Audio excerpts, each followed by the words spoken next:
تو اب یہ ذمہ داری کس کی ہے کہ آپ مولانا صاحب کے پیچھے لگ گئے ہیں کہ مولانا صاحب جو ہے وہ نے شہداء کی توہین کی ہے, وہاں سے بلاول بھٹو صاحب بھی کہہ رہے, سارے کہہ رہے. تو میرے خیال میں یہ بیجا کی چاپلوسی اچھی نہیں ہے.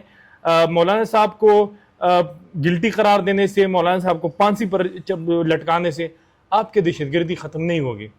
ایک بڑا تھریٹ ہے آپ کے ملک میں, خیبر پختونخوا اور بلوچستان کے اندر اس وقت تھریٹ نہیں ہے. جب ہم پوڈ کاسٹ ریکارڈ کر رہے ہیں, میں ابھی اپڈیٹ لے رہا تھا, 2 گھنٹے میں کام کر رہا تھا, مستونگ کے اندر بلوچستان کے اندر 700 بندوں پر مشتمل ایک کانوائی جو ہے وہ آ رہی تھی. اس وقت وہ انڈر اٹیک ہے. ٹھیک ہے, دیر کے اندر اس وقت اٹیک چل رہا ہے. پورے خیبر پختونخوا میں روزانہ پولیس شہادت دے رہی ہے. ہمیں سمپتی ہے ان فوج کے ان جوانوں سے جو اس وقت شہادت دے رہے, لیکن جو پالیسیز تھی جن افسران کی یا جن جرنیلوں کی پالیسیز تھی جس کی وجہ سے آج ملک ایک بار پھر لہو لہان ہے, دہشت گردی کے حملے ہیں. تو میرے خیال میں ایک بیجا خوش آمدی کرنے کے لیے مولانا صاحب کے پیچھے, مجھے اگین وہی ہے کہ مجھے مولانا صاحب کی سیاست سے اختلاف ہے, لیکن مجھے ایسی کوئی چیز نظر نہیں آئی اسپیچ میں. ایسی کوئی چیز اسپیچ میں انہوں نے بات کی لشکر کی کہ بھائی ہم کیوں لڑے, لوگ کیوں لڑے. آپ جب پرائیویٹ ملیشیا کو, ایک تو یہ کہ عوام کا کام نہیں ہے لڑنا, اب لوگوں نے انکار کیا. خیبر پختونخوا میں تو ایسے بھی ہوا کہ بہت سارے اضلاع کے اندر ایف سی نے کہا کہ بھائی آپ جو مقامی لوگ ہیں, باجوڑ کے اندر ہی ہوا ہے 2008-9 میں 13-14 میں, کہ جو ایف سی کا کیمپ ہے اس کی پروٹیکشن جو ہے وہ عام عوام کرے گی.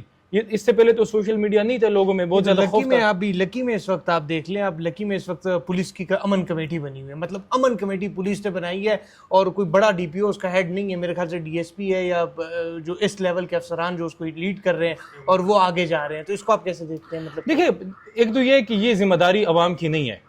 اگین وہی بات ہے کہ بھائی جس کو یہ ذمہ داری سونپی گئی اس کو دیکھنی چاہیے. یہ ادارہ, یہ ذمہ داری پولیس کی ہے, یہ ذمہ داری فوج کی ہے, یہ ذمہ داری لا انفورسمنٹ ایجنسیز کی ہے, یہ ایف سی کی ہے. اچھا عبداللہ, ایک اور چیز ہے, مولانا صاحب نے تو سپیچ کرنی تھی, کر لی. اس کے بعد اس سپیچ کو جس طرح سوشل میڈیا پہ ہائی لائٹ کیا گیا اور جس طرح ٹویٹر پہ ٹرینڈز چل رہے ہیں, اس کو آپ کس نظر سے دیکھ رہے ہیں؟ دیکھیے, ایک تو یہ کہ جو پروپیگنڈا آؤٹلیٹس گزشتہ کچھ مہینوں میں سامنے آئے ہیں اور ان کے کوئی, مجھے خود جو ان کو چلانے والے جو سرکاری افسران ہیں وہ اکثر یہی کہتے کہ ان کا کوئی امپیکٹ نہیں ہے.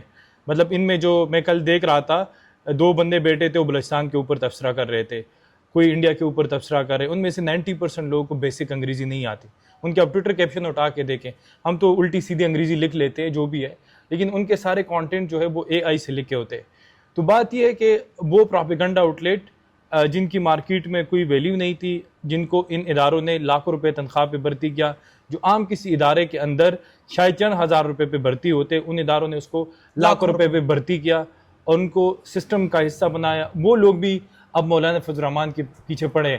آپ ان سے ایک سوال کریں, میں اکثر ان سے ایک سوال کرتا ہوں کہ بھائی جتنا آپ مولانا کے پیچھے پڑ گئے, ایمل ولی خان کے پیچھے پڑ جاتے, یا جو پشتون نیشنلسٹ یا بلوچ نیشنلسٹ ہے جو اصل مسائل کی طرف بات چیت مطلب آپ کی نظر لے کے آتے, تو ان کے پیچھے آپ پڑ جاتے. وہ آپ بلوچستان پہ انڈیپینڈنٹلی بات کیوں نہیں کرتے؟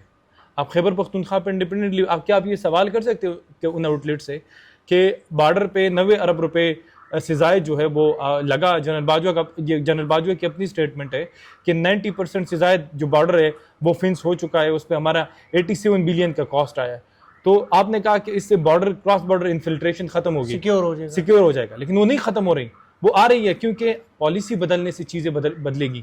بارڈر لگانے سے یا بارڈر پہ آپ نے مطلب ہم ایگزامپل لیتے ہیں, افغان ڈپورٹیشن کا عمل کتنے سالوں سے جاری ہے؟ 1.5 سال سے زائد ہو گیا نا. آپ کا بنیادی کلیم کیا تھا کہ ان کو نکال کے ہمارے ملک میں سیکیورٹی کی صورتحال بہتر ہوگی, لیکن آپ لاسٹ مہینے کے 6 مہینے کے اعداد و شمار اٹھائیں, 2015 اور 14 کے پیٹرن پہ خودکش حملے آ چکے ہیں. 2008 میں جتنی تعداد میں حملے ہو رہے تھے, جتنی سویلین اور ملٹری کی کیجولٹیز تھی, سیکیورٹی فورسز کی کیجولٹی تھی, اس تعداد پہ آ چکے ہیں. تو ان کو مطلب افغان مہاجرین کو نکالنے سے آپ کا مسئلہ حل ہوا نہیں, بارڈر پہ فنس پہ لگانے سے آپ کا مسئلہ حل ہوا نہیں, کیونکہ آپ پالیسی نہیں بدل رہے. اب آپ ہمیشہ یہاں پہ یہ مسئلہ رہا ہے کہ ہم ان کو یہی کہہ رہے کہ جو پاکستان کو بچانے کی یا پاکستان کو مضبوط کرنے کی بات کرے, آپ ان کو غدار سمجھتے ہیں. آپ نے افغانستان کے اندر نان اسٹیٹ ایکٹرز کو سپورٹ کیا, اس وقت جو آپ کے ملک میں بم پھوڑ رہے وہ کون ہے؟ ان کو آپ ہی نے سپورٹ کیا. تو آپ معافی مانگے اور ان کے خلاف ایک مفصل لائحہ عمل بنائیں, وہ لائحہ عمل جو پارلیمنٹ اس کی جو ہے اپروول دے دے. آپ نے جو کائنیٹک اپروچ ہے آپ کا کہ آؤ ادھر بس آپریشن کرو, دوبارہ سے اگلے دن دوبارہ وہ حملے شروع ہو جاتے. اس سے آپ کا مسئلہ حل نہیں ہوگا.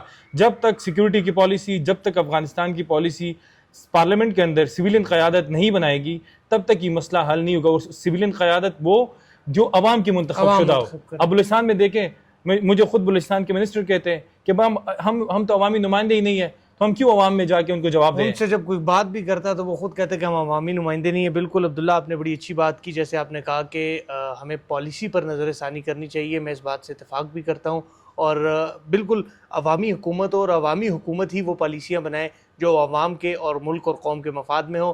باقی پاکستان فوج بھی ہماری ہے, تمام ادارے بھی ہمارے, ہم سب ان کو قدر کی نگاہ سے دیکھتے ہیں, مگر پالیسیز پہ غور ضرور ہونا چاہیے. مجھے اجازت دے, پھر ملاقات ہوگی اللہ نے کے بعد.